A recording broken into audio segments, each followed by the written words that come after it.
Assalamualaikum warahmatullahi wabarakatuh. Selamat bertemu lagi di YouTube channel Oma Dosen. Semoga tidak bosan-bosan bagi yang melihat, subscribe, kemudian eh, berharap apa yang informasi-informasi yang Oma sampaikan nanti akan menjadikan suatu manfaat buat teman-teman yang melihat. Eh, Kesempatan ini Oma ingin sharing terkait eh, sistem Kesmik. Mengapa pemerintah menerapkan sistem Kesmik ini sebagai dasar pembiayaan pelayanan kesehatan di Indonesia? Tuh, mudah-mudahan menarik ya. Karena ini akan berkaitan dengan yang kemarin, yang awal terkait apa itu IDRG dengan perkembangannya ICD yang kemudian apa itu ICS dan seterusnya. Maka sekarang Oma ingin sharing dengan teman-teman semuanya terkait dengan Kesmik. Apa sih itu Kesmik? Apa sih itu menu Kesmik? Paket-paket apa yang akan disajikan? Kan seperti itu pertanyaannya. Baik, untuk mengetahui alasannya, maka Oma nanti akan sedikit menginformasikan terkait uh, apa regulasi yang memayungi atau payung hukum pada sistem ini. Kemudian juga konsep dasarnya apa dan bagaimana alur kerjanya atau alur kerja daripada si Kasmik ini itu sendiri. Kemudian apakah ada perbedaan gitu ya Oma terkait uh, sistem pembiayaan yang terdahulu fee for service dengan Kasmik ini. Kemudian apakah ada keuntungan dan kerugiannya bagi fasilitas pelayanan kesehatan. Seperti itu. Dan mudah-mudahan apa yang Oma informasikan nanti akan menjadi suatu referensi atau menjadi suatu menambah wawasan buat teman-teman semuanya ya. Baik, untuk payung hukum pada sistem Kesmik ini uh, pasti ada, tapi Om akan mengingatkan kembali bahwa apa sih Kesmik itu menurut Permenkes. Kesmik itu merupakan suatu pengelompokan diagnosis dan prosedur yang mengacu pada ciri-ciri klinis yang sama ya, dan penggunaan sumber daya atau biaya yang sama, sehingga akan dilakukan pengelompokan dengan menggunakan software yang namanya Grouper seperti itu. Kemudian Oma, regulasinya apa saja? Baik, regulasi atau payung hukum daripada sistem Kesmik ini yang mendasar adalah terkait Undang-Undang 40 tahun 2004 tentang sistem jaminan sosial nasional atau SJSN, di mana undang-undang ini memayungi hukum utama dalam penyelenggaraan JKN dan menjadi dasar penerapan sistem pembiayaan atau sistem Kesmik ini. Kemudian Undang-Undang 24 tahun 2011 tentang Badan Penyelenggara Jaminan Sosial, di mana akan mengatur pedoman pelaksanaan Kesmik, termasuk aturan pengkodeannya dan pengelompokan kasus dalam sistem INAH Cipikis. Kemudian ada Undang-Undang 17 tahun 2023 tentang kesehatan, di mana dalam undang-undang ini mengatur secara komprehensif terkait apa penyelenggaraan kesehatan, termasuk juga pada mutu pelayanan, pengelolaan data, dan yang menjadi dasar kerja daripada tim Kesmik nantinya. Tidak itu saja, dari undang-undang diturunkan lagi oleh Menteri Kesehatan dalam peraturan Menteri Kesehatan. Permenkes nomor 26 tahun 2021 akan mengatur tentang pedoman pelaksanaan sistem INA CBGIS dalam CKN, sistem CKN. Kemudian pada Permenkes 71 tahun 2013 ya, mengatur tentang apa? Tentang pelayanan kesehatan pada JKN yang menjadi dasar operasional pelayanan. Kemudian ada juga Permenkes 28 tahun 2014. Tentang apa, Oma? Tentang pedoman pelaksanaan program jaminan kesehatan nasional. Ya. Masih ada lagi? Masih. Permenkes nomor 27 tahun 2014 yang mengatur di mana Permenkes ini mengatur tentang definisi sistem kesmik sebagai pengelompokan diagnosis dan prosedur berdasarkan kemiripan klinis dan biaya. Ya, itu tadi terkait payung hukum yang menjadi yang melindungi atau sebagai payung hukum atau dasar regulasi penerapan sistem kesmik di Indonesia. Kemudian konsep dasar dari kesmik itu sendiri gimana sih, Oma? Nah, sebelum tahu konsepnya, Oma mengingatkan kembali bahwa sistem kesmik itu merupakan suatu metode. Metode pengelompokan diagnosis dan prosedur medis yang memiliki karakter klinis dan penggunaan sumber daya atau biaya perawatan yang serupa, ya. Di mana ya? Di mana sistem ini menjadi dasar pembayaran pelayanan kesehatan, terutama dalam program jaminan kesehatan nasional melalui mekanisme yang dikenal dengan INA CBGIS atau Indonesian Case Based Groups. Dan bagaimana, Oma, konsep dasar dari kesmik itu sendiri? Nah, kalau kita bicara tentang konsep dasar dari kesmik, itu ada beberapa komponen yang membentuk konsep tersebut. Di antaranya coding. Ketika kita bicara coding merupakan suatu proses mengubah atau menerjemahkan diagnosis penyakit dan prosedur tindakan medis menjadi kode-kode yang berstandar internasional. Seperti pada ICD versi 10 untuk penyakit atau untuk diagnosis. Ya, ICD International Statistical Classification of Disease and Related Health Problem versi ke-10. Sedangkan bagaimana, Oma, untuk prosedur? Itu pun juga kita mengacu pada ICD-9 International Classification of Disease revisi ke-9 Clinical Modification untuk prosedurnya. Jadi komponen pertama adalah coding. Kemudian komponen selanjutnya apa? Grouper. Karena grouper itu merupakan softwarenya, ya, yang akan mengubah kode-kode nanti di dalam aplikasi. Nah, apa itu grouper sendiri? Grouper itu suatu proses mengelompokkan, ya, mengelompokkan kode-kode diagnosis dan prosedur yang dihasilkan oleh pengkodean tadi dengan menggunakan perangkat lunak, yaitu grouper, ke dalam grup-grup yang seragam secara klinis dan biaya, sehingga grup-grup tadi memiliki tarif paket tersendiri. Kemudian apalagi? Setelah coding ada grouper. Kemudian tidak kalah pentingnya harus ada komponen clinical pathway, ya.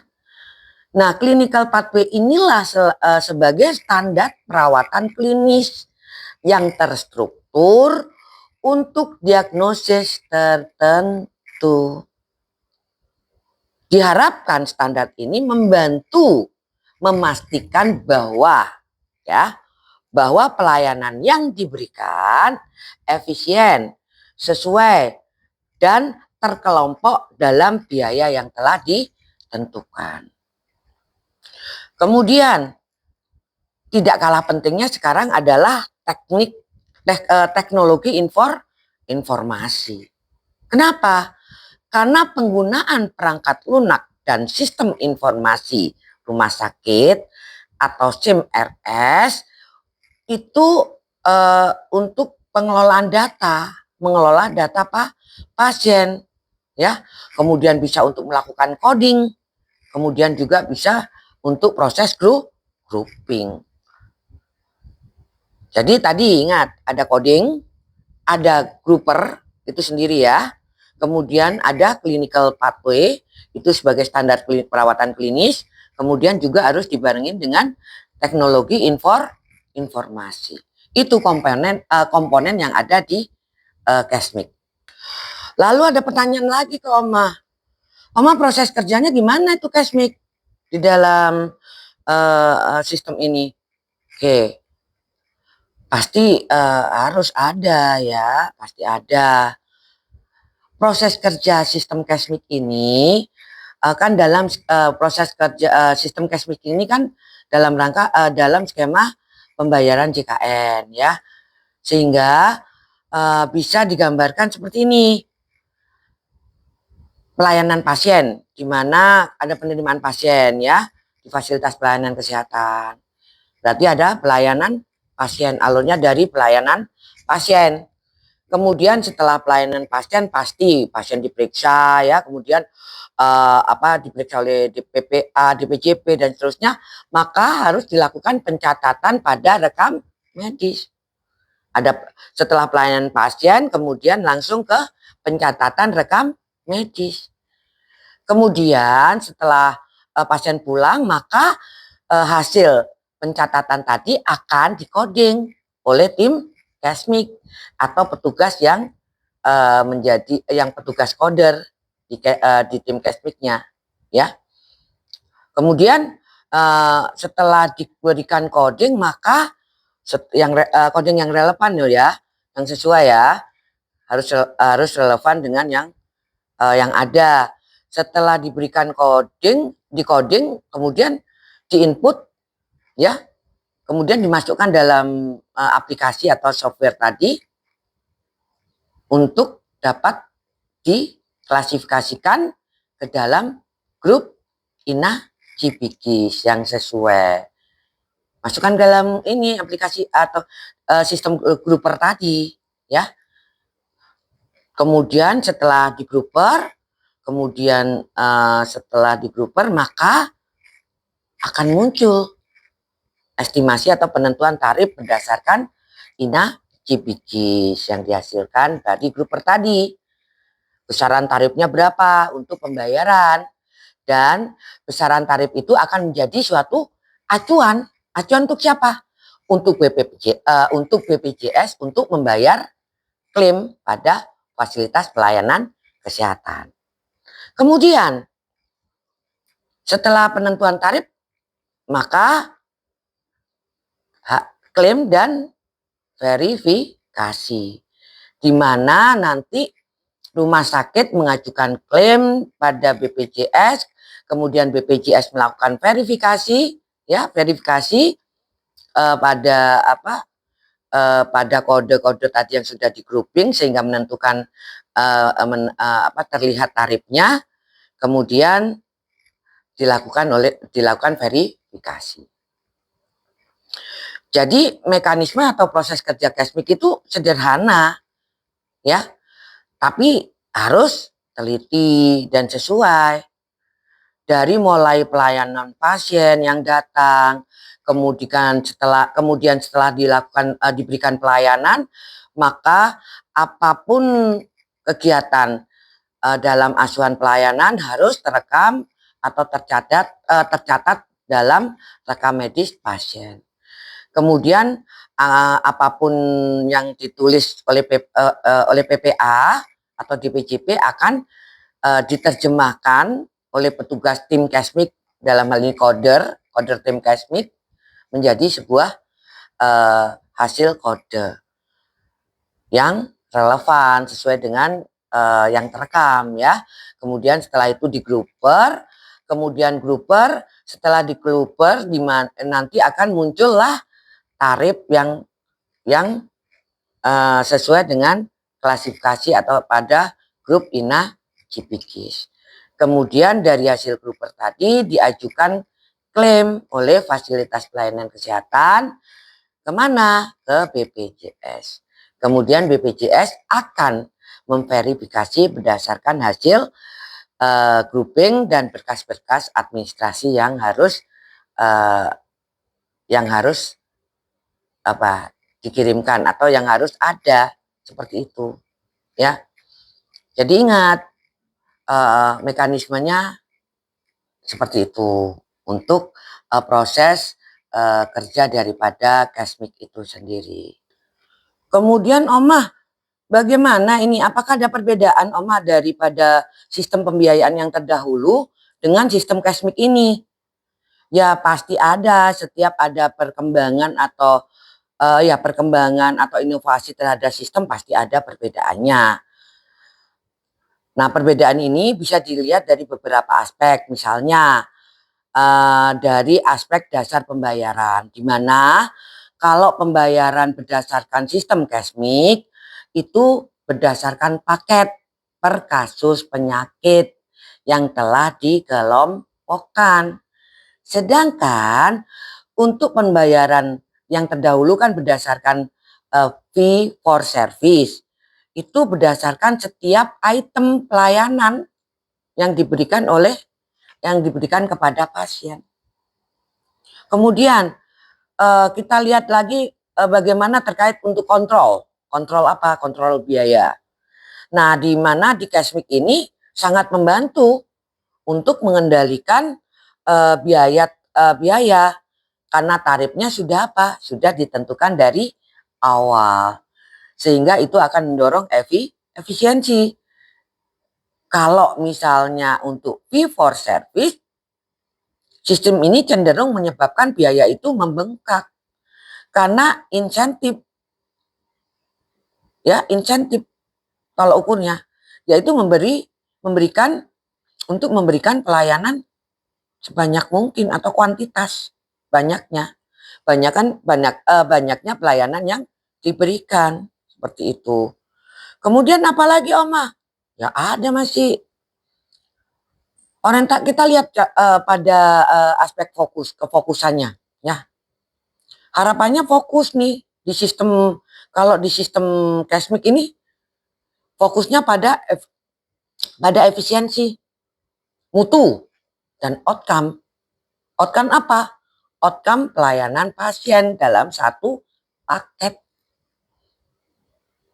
Kalau fee for service pada kuantitas pelayanan yang diberikan, bukan pada hasil akhir atau efisiensi.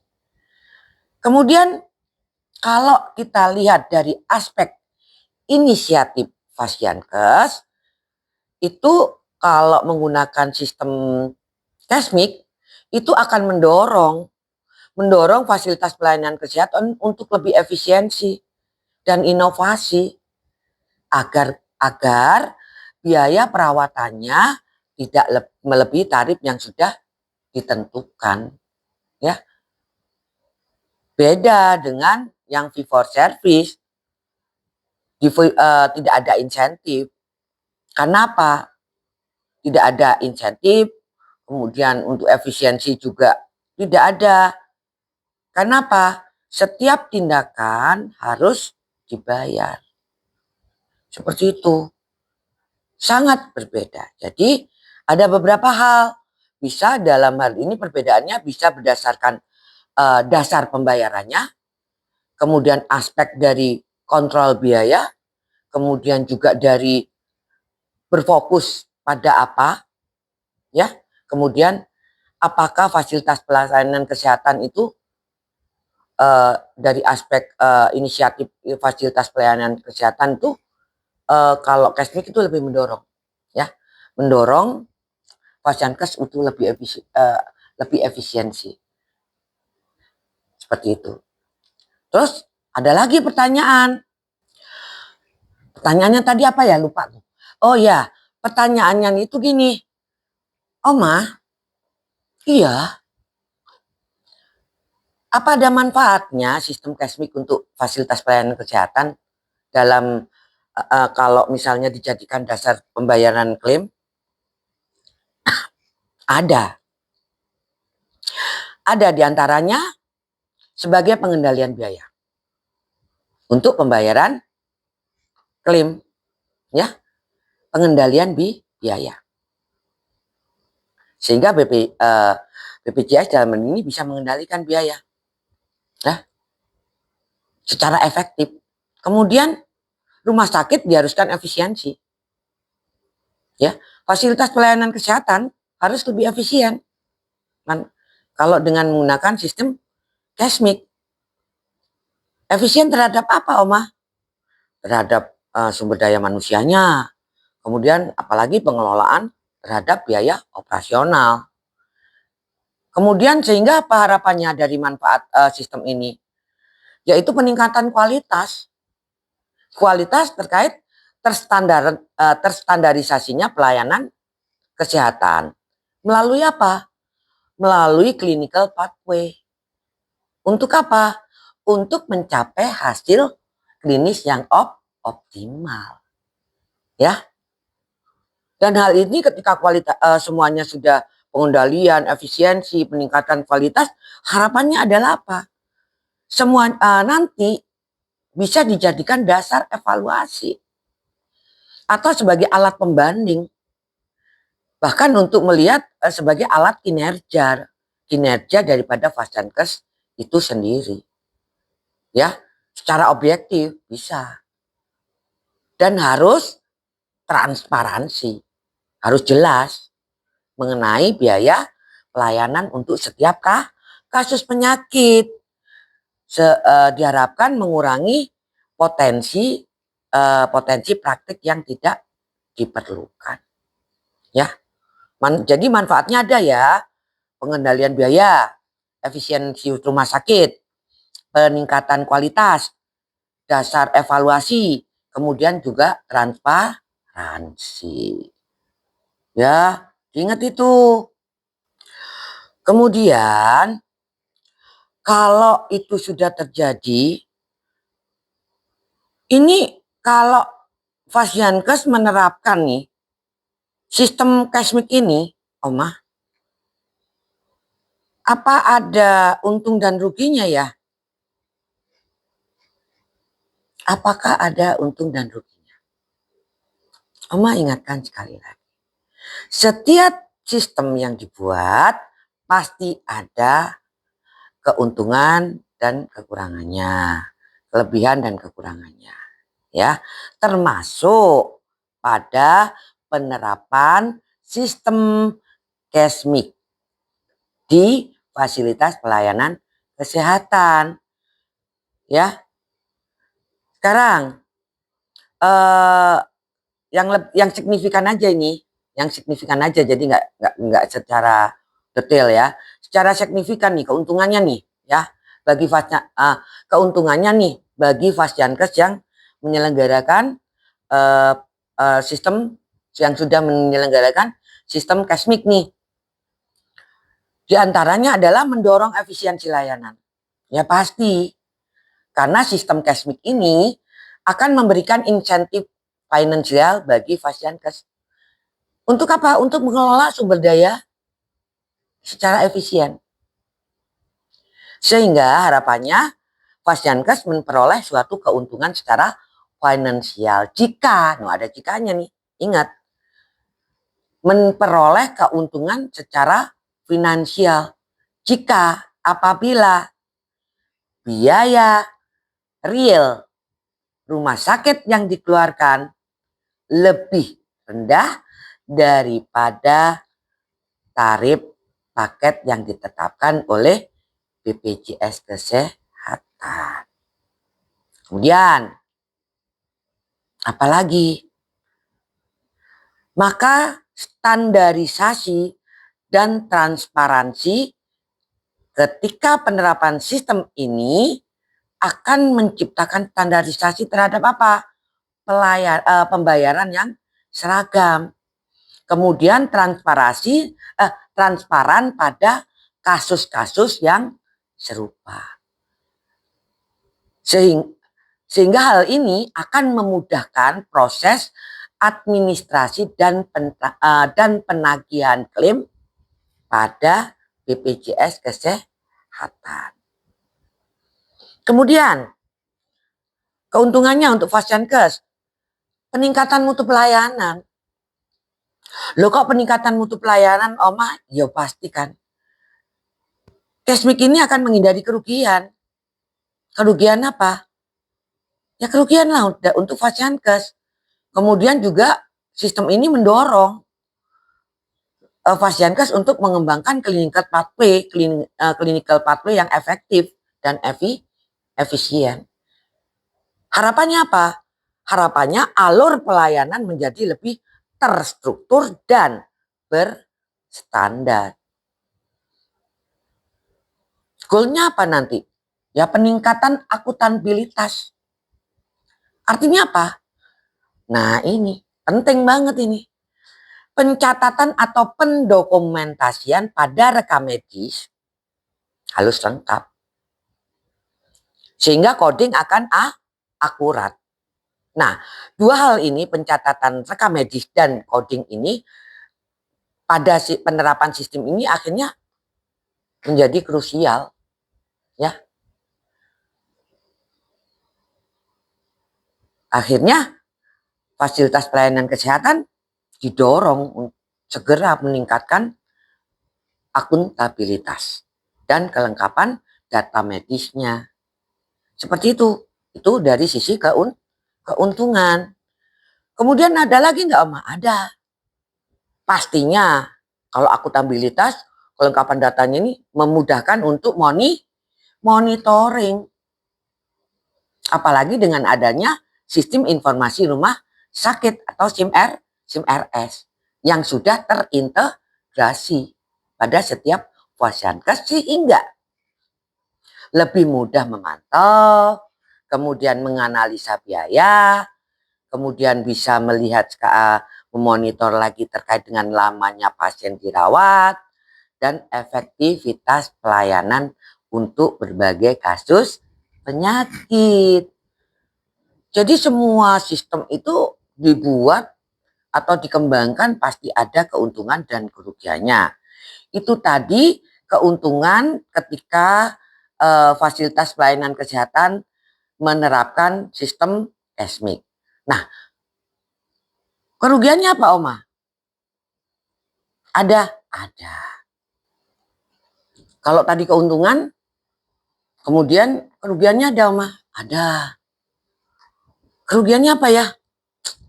Untuk Fasiankes, kita lihat dari sisi atau aspek finansial.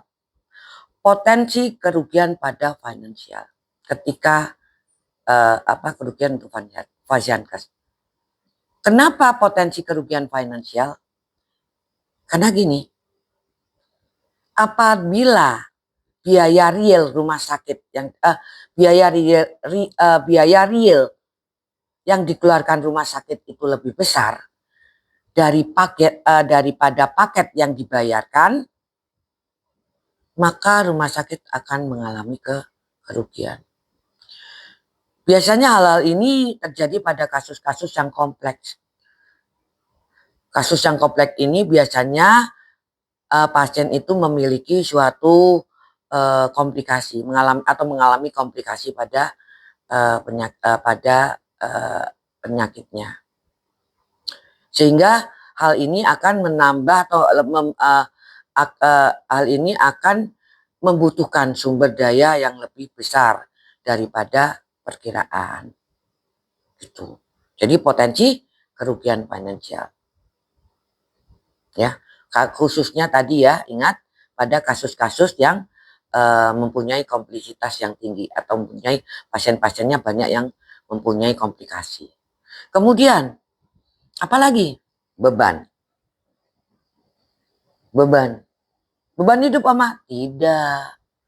Beban terhadap administrasi dan sumber daya manusia. Kenapa? Ketika penerapan sistem Cashmic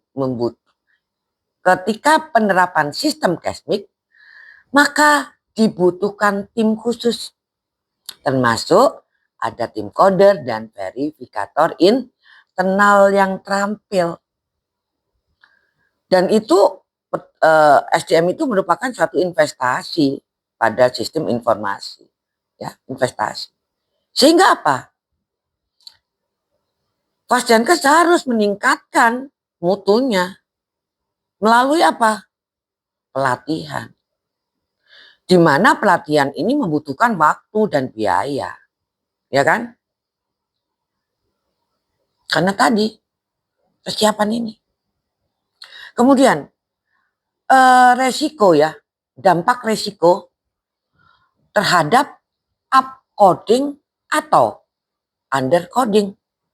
Kok bisa Oma ada upcoding? Ya bisa lah. Bagaimana caranya? Misalkan kalau terjadi upcoding artinya ada kemungkinan menaikkan diagnosis agar mendapatkan tarif yang tinggi. Begitupun juga sebaliknya. Kalau undercoding ada kemungkinan terjadi suatu kesalahan pengkodean sehingga tarif yang dihasilkan rendah. Dua hal tersebut ini akan fatal hasilnya, akan fatal pada pendapatan rumah sakit. Sehingga apa? Ada kemungkinan rumah sakit akan mendapatkan sanksi dari BPJS Kesehatan. Seperti itu. Ya. Masih ada lagi nggak Oma? Ada. Apalagi? Ketika tiga hal ini terjadi, maka penurunan kualitas, resiko penurunan kualitas terhadap apa? Pelayanan Fasdiankes, ya. Karena Fasdiankes ini mengejar efisiensi, ya, sehingga potensi Fasdiankes itu mengurangi durasi perawatan. Contohnya, misalkan tuh yang sebenarnya harus dirawat misalnya tipoid 6 hari jadi 4 hari atau 3 hari, dipulangin, ya. Kemudian juga meminimalisir terkait sumber daya yang vital. Bisa jadi alat-alat dan seterusnya, ya. Terapi dan seterusnya. Ketika itu terjadi, maka resiko inilah yang akan menurunkan kualitas daripada pelayanan. Terutama hal-hal ini, case-case ini atau kasus-kasus ini pada kasus-kasus yang rumit atau yang kompleks tadi. Jadi ketika kita Fasdiankes itu menemukan kasus yang kompleks, maka ini harus dikawal. Jadi harus diimbangi dengan manajemen klinis yang lebih baik. Seperti itu. Harapannya adalah proses klaim yang kompleks. Harapannya kok proses klaim yang kompleks, Oma? Tidak. Maksudnya penerapan sistem ini, ya, kekurangannya adalah banyaknya proses-proses klaim yang rumit gitu loh. Rumit dalam hal apa? Kelengkapan daripada berkasnya. Ya. Walaupun sistem ini dikembangkan atau disempurnakan dari sistem yang terdahulu adalah untuk menyederhanakan, untuk memudahkan gitu proses klaim, ya. Untuk itu gimana harusnya Oma? Ya, Fasdiankes sebaiknya lebih melakukan pengawalan ya, mengawal gitu ya, dari di monitoring tadi, mengawal terkait dengan kelengkapan berkasnya, kemudian resume medisnya ya harus ditulis lengkap dan seterusnya. Kemudian juga apa ya, kalau misalnya ada yang belum lengkap, maka yang Oma sebutkan tadi terkait dengan berkas-berkas dan resume medis itu harus segera dilengkapi agar klaimnya itu tidak ditunda, atau bahkan yang lebih fatal adalah akan terjadi gagal klaim ya. Jadi di dalam penerapan sistem itu sebetulnya bagus, tinggal kesiapan daripada pasienkesnya, baik itu dari sumber daya manusianya, sarana prasarannya dan seterusnya, kemudian teknologinya dan seterusnya. Gimana? Oh, ada pertanyaan. Baik. Oh ya ya ya. Baik. Baik, tadi ada pertanyaan seperti ini. Oma, kenapa sih tadi ya di awal kan Oma tadi akan membahas terkait dengan mengapa Indonesia di dalam sistem pembayaran pelayanan kesehatan menentukan atau memilih sistem Cashmix ya di dalam penerapannya. Nah, ketika penerapan sistem Cashmix untuk pembiayaan ini terutama dalam program JKN ini dilaksanakan dengan skema ya, dengan skema, ada skemanya nih, dengan skema Inaci Bigis, itu menurut pemerintah menawarkan beberapa keunggulan yang strategis. Ya, bagi pemerintah itu ada keunggulannya secara strategis. Dan sistem kesehatan secara keseluruhan. Alasannya apa? Pemerintah menentukan penerapan sistem Cashmix ini. Di antaranya, tadi kan ada kan keunggulan strategis, di antaranya adalah sistem ini dapat dijadikan sebagai pengendalian biaya dan efisiensi. Ya, dibandingkan dengan sistem yang terdahulu yaitu dengan sistem fee for service. Ya, di mana sistem yang terdahulu atau fee for service itu akan sulit terhadap untuk dikontrolnya. Ya, sistem ini diantaranya yaitu kenapa pengendalian biaya mudah dikontrol, mencegah pembengkakan biaya. Ya, pembengkakan biaya. Gitu. Kemudian kalau kita sudah dapat untuk mencegah ya, harapannya bisa mencegah biaya yang bengkak, maka harapannya adalah efisiensi terhadap anggaran. Selain itu juga apa? Peningkatan mutu dan standarisasi pelayanan. Ketika kita bicara peningkatan mutu, standarisasi pelayanan, yang distandarisasi pelayanan apa sih? Karena gini, sistem Cashmix ini itu akan mendorong pasienkes untuk menyusun standar klinis yang tertuang dalam clinical pathway atau alur klinis yang terstandar tadi. Sehingga apa? Sehingga hasil klinis yang optimal, kemudian dengan sumber-sumber daya yang lebih efisien. Sedangkan peningkatan mutu apa, Oma? Ya pastilah. Dengan peningkatan mutu pasti. Karena gini, ketika data yang dihasilkan dari sistem Cashmix ini, ya, data yang dihasilkan dari sistem Cashmix itu dimungkinkan oleh pasienkes untuk dianalisis. Terkait apa? Terkait efek efektivitas layanan mereka atau efektivitas layanan Pasienkes, layanan di Pasienkes. Dan juga berdasarkan data itu dapat juga digunakan untuk mengidentifikasi suatu area atau wilayah yang perlu diperbaiki sehingga mutu pelayanan itu terus meningkat dari waktu ke waktu. Kemudian perlu juga alasannya adalah juga nanti terkait dengan transparansi dan akuntabilitas. Transparansinya terhadap pembayaran, ya.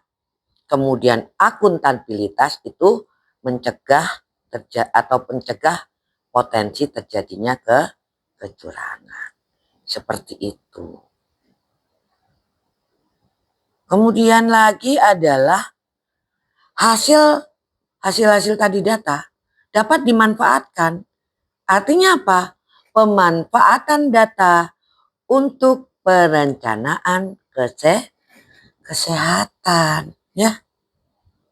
Hasilnya data dianalisis, ya, yang hasil data yang dari sistem Cashmate tadi dia lakukan analisis, ya. Dan itu merupakan sumber yang sangat berharga. Untuk apa? Perencanaan apa? Kebijakan kesehatan. Contohnya dari hasil, ya, data hasil Cashmate, maka pemerintah akan bisa memberikan suatu informasi kesehatan terkait pola penyakit, ya, pola penyakit, 10 besar penyakit dan seterusnya. Berdasarkan tingkat keparahan. Kemudian juga biaya perawatan di berbagai daerah atau wilayah. Karena akan berbeda-beda. Ya. Hal-hal tersebut ini, analisis ini akan dijadikan pengambilan keputusan, ya. Sesuai dan keputusan itu nanti tergantung terhadap tergantung oleh pemerintah. Biasanya itu digunakan misalkan untuk keperluan misalnya melengkapi fasilitas kesehatan di daerah-daerah yang memerlukan, di mana penyebaran penyakit terbanyak di suatu wilayah. Seperti itu. Kemudian terkait juga adaptasi praktik global. Walah. Ini adaptasi praktek global itu apa? Namanya adaptasi, ya, mengadaptasi, menyesuaikan, ya, pada praktek-praktek yang ada di pelayanan kesehatan di Indonesia. Ya, lazimnya seperti itu. Ya, adaptasi itu kemudian lazim adaptasi terhadap praktik global, artinya yang pelayanan itu mengadaptasi terhadap praktek-praktek pada negara-negara yang sudah maju, yang sudah diterapkan. Dan model ini dianggap sebagai cara yang modern oleh pemerintah dan lebih efektif dalam pengelolaan jaminan kesehatan masyarakat. Seperti itu, teman-teman. Jadi tugas pemerintah itu berat. Udah tugas pemerintah berat memikirkan sistem ini, ya, kemudian pendanaannya, di fasilitas pelayanan kesehatan pun juga harus mengikuti, ya, sehingga apa, sistem ini bisa berjalan sesuai dengan yang sesuai yang dicanangkan oleh pemerintah. Seperti itu. Jadi keputusan pemerintah itu kenapa tadi itu? Kenapa sih sistem ini diputuskan menjadi dasar pembayaran pembiayaan di Indonesia? Karena sistem ini akan menciptakan sistem CKN yang lebih efisien, terstandar, sudah efisien, udah efisien ya, terstandar, kemudian akuntabel ya, kemudian berkelanjutan secara finansial, karena ini pembiayaan teman-teman. Sehingga kalau bisa Oma, ku tarik benang merah, ku tarik benang, dan kita samarikan atau dirangkum lah ya, itu secara keseluruhan bahwa alasan pemerintah terhadap pemilihan pada sistem Kesmik ini sebagai dasar ya, sebagai dasar pembiayaan di Indonesia, karena Kesmik ini ya tadi akan menjadi pergeseran paradigma dalam pembiayaan dari sistem yang lama, yang terdahulu, yaitu fee for service, menjadi sistem pembayaran paket INAH CPKIS. Sehingga harapan pemerintah dengan sistem ini adalah pemerintah dan fasilitas pelayanan kesehatan bersinergi untuk mengendalikan biaya, meningkatkan efisiensi ya, dan mendorong peningkatan mutu pelayanan secara terstandar di seluruh Indonesia. Seperti itu sharing Oma. Artinya kata kuncinya adalah pergeseran paradigma. Ketika pergeseran paradigma, kesiapan ya, kesiapan, sehingga fasilitas pelayanan kesehatan dan pemerintah berkolaborasi, bersinergi di dalam mencapai program jaminan kesehatan nasional. Seperti itu teman-teman sharing Oma ya. Ada itu yang bertanya sama Oma, ayolah coba kita sharing terkait kodifikasi dalam penerapan dan dampaknya gitu. Oke, jadi insya Allah pada sesi-sesi selanjutnya Oma akan mencoba membahas, kita belajar bersama ya. Semoga terkait tadi kenapa alasan pemerintah menentukan atau menerapkan sistem Kesmik ini sebagai dasar pembayaran pelayanan kesehatan di Indonesia. Itu tadi sharing-sharing Oma, sedikit ilmu berbagi sama semuanya melalui channel YouTube Oma Dosen ya, channel YouTube Oma Dosen. Semoga bermanfaat ya, semoga bermanfaat. Tetap semangat ya, tetap semangat, jangan pantang menyerah ya. Tidak ada kata yang sulit atau tidak ada kata yang susah di dalam dunia ini ketika kita mau melakukan. Salah itu kan hal yang wajar. Tetapi berharap kesalahan itu akan menjadi percepatan untuk memperbaiki. Seperti sistem ini tadi. Sistem terdulu free for service 2008 tuh sampai 2014 ya. Oh 2010, 2 tahun habis-habisan tuh kita meludak gitu. Ya CKN kita. Akhirnya sistem Kesmik ini diterapkan ya.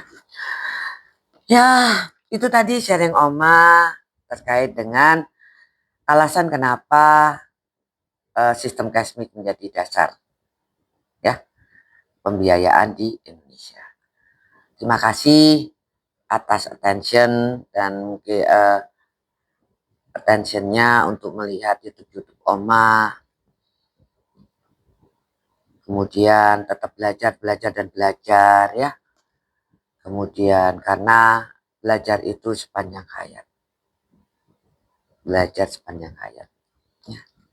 Dari manusia dilahirkan sampai dengan manusia kembali ke sang Khalik. Terima kasih.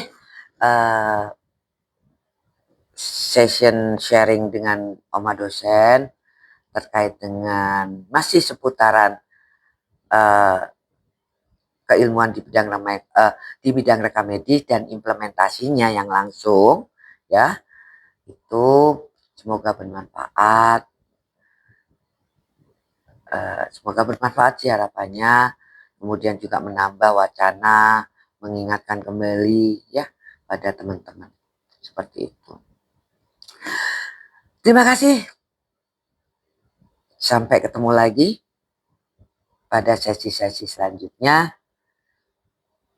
bersama Oma Dosen di channel YouTube Oma Dosen yang akan terus membahas perkembangan ICD dan perkembangan keilmuan di bidang rekam medis. Terima kasih, tetap semangat, salam sehat, salam rahayu, wassalamualaikum warahmatullahi wabarakatuh.